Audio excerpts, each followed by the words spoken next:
The best after timeout set from round 2 of EuroLeague was a double drag pop action.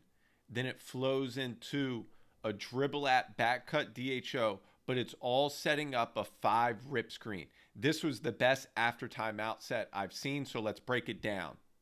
So we're going to start with a double drag action right here. So that's 2 consecutive ball screens. The second screener is going to pop right here. So now we're in 5 out, where the ball's in the middle or the top of the key. We have an offense player at each wing, and then both corners filled right here. Now they're going to fake this way. Then it's going to be a dribble at the point guard right here. Then it's going to flow into a dribble handoff right here. Now the point guard's going to stop right inside the block. Now the dribble handoff, the ball handler is going to dribble to the top of the key to keep the defense moving.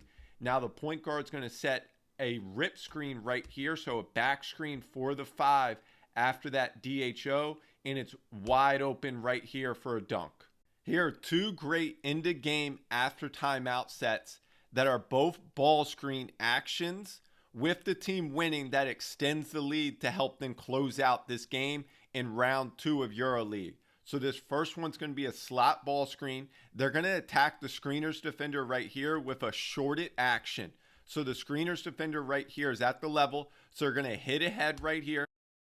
Now when you hit ahead, the screener's going to roll to the middle of the rim. Now you're reading the low defender. The low defender takes the roller, which means you throw opposite right here for a wide open catch and shoot 3. Now the next action here is going to be a stagger away, and then it's going to flow into a hand back. So you enter the ball, they hand it back right there, DHO. Then it's going to flow into a middle roll and replace action, which is going to create, again, a wide open 3 because the low defender helps. So let's break down this action. So we have this stagger away right here. When you watch EuroLeague basketball, there's a lot of sets that are multiple actions to get the defense moving. That's the stagger away hand back with emptying out that left corner right there. Now we're going to go into a middle roll and replace action. So we have a middle ball screen. The screener right here is going to roll. The player that just cut in from that left corner is going to replace out. The ball handler here is going to drive right. The low defender right here is helping over, which means the corner shooter is wide open, and that closes the game out. This is an excellent after timeout set from Barcelona in round 2 of EuroLeague to get a quick hitter 3 right here off a down screen at the top of the key for your best shooter. So let's break down this set right here. It's going to start with a stagger away action right here. And when watching Barcelona and breaking down their film, they start a lot of their sets with a stagger away. Now, this is the shooter they want to run the set for. So once they enter the ball to him right here, it's all decoy action. When you watch EuroLeague, it's a lot of multiple actions to then get to the real action they want. Now it's going to flow right into a handback right there. Now this screener right here is not going to actually set this step-up screen right here off the handback. He's going to veer down right here to set a down screen for the shooter. He does a great job of getting separation right there. So now he can come off this down screen, curl right into an open 3 right here because the screener's defender's back right there. Here's a great after timeout set from Partizan in EuroLeague round 2. It's a double down screen entry, then into a step-up screen at the slot, and it veers down into a stagger away action for a shooter who's going to drive the closeout for a layup. So let's break down this after timeout set. So this after timeout set is going to start with a double down screen at the block right here. So 2 consecutive screens. They're going to enter the ball to the high quad right here. Now we have a step-up screen right here, but the screener is going to veer off right here. They're going to set a veer stagger screen right here for this shooter. So the screener is not going to set this step-up screen. He's going to veer off. Now we have a stagger away screen right here. Now the shooter who's coming off these consecutive down screens right here is going to catch the ball. The screener's defender right here is jumping up with that high hand right there to take away that open 3. So now he can just drive that closeout from the screener's defender. The low defender's in a tough situation right here. He doesn't commit to the ball there. He is starting to go back to the shooter here, which allows him to get a wide open layup. Zalgiris is down 11 right now in EuroLeague round 2. They go to a horns, ghost flare action, and they score 3 straight possessions on this action. So it's going to start out of a horns formation right here.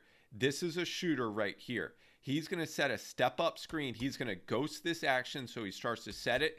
Then he's going to ghost it out. Now, the opposite elbow right here is going to set a flare screen for the shooter right here. The point guard's going to try to turn the corner right here. He draws in 2.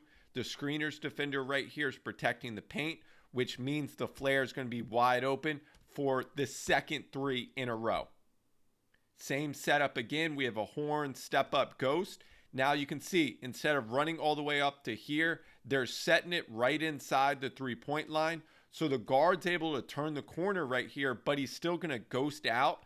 And instead of setting that flare screen, he recognizes the guard right here is turning the corner. There's a 2-on-1 advantage right here against the screener's defender dropping back to protect the paint, because this defender stays with the shooter since he's made 2 in a row, which allows the big to be wide open right here for a catch and then finish at the rim.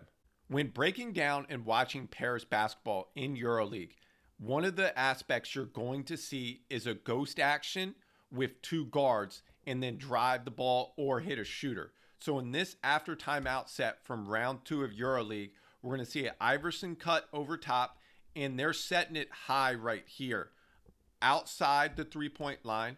Now, it's going to be a guard right here who sets that first screen in the Iverson entry. Now, this guard is going to come across right here, and then he's going to set a ghost screen right here on the empty side, which just means he's going to cut through right here, acting like he's going to set a ball screen. Now, the offensive player here is going to quickly drive to his right hand right there, so you're putting 2 guards in a ghost action. Now, we're going to see another Iverson entry. Ghost action on the empty side right here, but this is with their 4-man, so it's not a guard, but it's to set up right here. They're going to advance the ball right here back to the point guard. Then they flow right into another ghost action with the 5. Now, when they set this ghost action screen right here, the ball handler can get a slight advantage driving downhill to his left hand. Now he has the paint right here where he can get all the way to the rim. So these ghost actions set up great driving angles for their guards. This after timeout series is a horns formation. They're going to enter it to the elbow into a 35 action right here, which is a middle ball screen between the 3 and the 5. It creates a switch, and then he can attack 1-on-1 from the top of the key. Similar action again. They're going to enter it to the elbow from that horns formation. Now, instead of setting the screen to force the switch, the screener's going to slip right here at the top of the key, and he's wide open for a dunk. Similar action again. Now you can see the point guard right here. Instead of cutting through, going outside right here, he's going to cut inside just to change up the look right here. Now we're going to see that slip again in the middle right here. So that middle ball screen slip. We have 2 on the ball right here. Great read by the roller. He's going to catch it right there, and he can go finish through the contact for an and 1. Same action again. We're going to see the point guard right here. He's going to cut inside again. Now he's going to slip out of that screen right there, because once again, the screener's defender is above the screen. So we have 2 on the ball again. Now what they do is they drive it hard right, because he's retreating back to his man, because the slip is worked twice. So now it's a hard right hand drive right here. Bump, same foot, same hand, right into a little touch floater. We have a multiple action set for Fenerbahce right here to get into empty side ball screen for a pop 3. Now it's going to start in that horns formation into a ghost action, but it flows into this empty ball screen pop right here on the left wing. So let's break down this after timeout set right here. So it's going to start in a horns formation. So we have 2 offensive players right here, both going to the elbow. Now this offense player right here is going to set a step-up screen right here at the slot. He's going to ghost it right there. Now we have a DHO right here on that left wing. Off of this DHO, the ball handler is going to cut all the way through opposite right here because they want to go into empty side ball screen right here at that slot. So now the ball handler can start to turn the corner right here. The screener's defender is starting to drop, but he's at the level. So there's 2 on the ball right here. So it's an easy pop pass right over top for an open 3.